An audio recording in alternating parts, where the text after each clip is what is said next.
कहलाती है।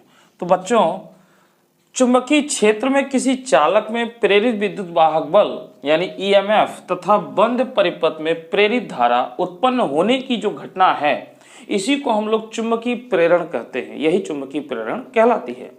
तो बच्चों, एक समझते हैं बात को कि जैसे किसी चालक तार में अगर कोई धारा प्रवाहित हो रही है, तो इस चालक तार में धारा प्रवाहित होने से एक चुंबकीय क्षेत्र उत्पन्न हो जाता है।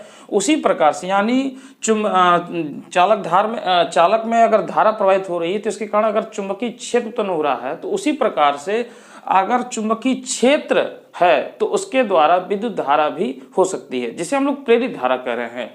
तो यहाँ पर इस बात को समझते हैं, जो ये परिभाषा है इसको अब डिटेल में हम लोग समझते हैं। देखिए कैसे, जैसे एक चुंबक हमने लिया,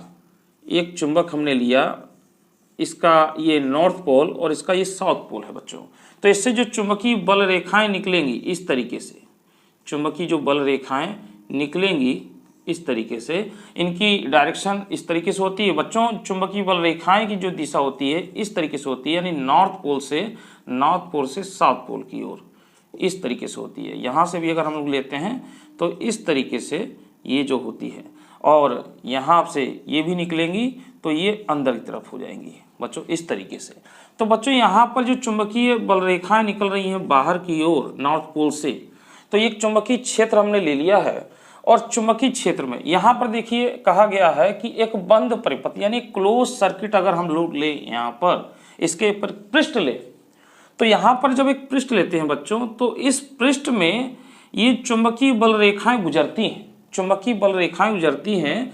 तो इस सर्किट से यानी इस परिपथ से बद्ध चुंबकीय फ्लक्स में एक परिवर्तन होता है, और उस परिवर्तन के कारण इसमें एक प्रेरित धारा उत्पन्न होती है।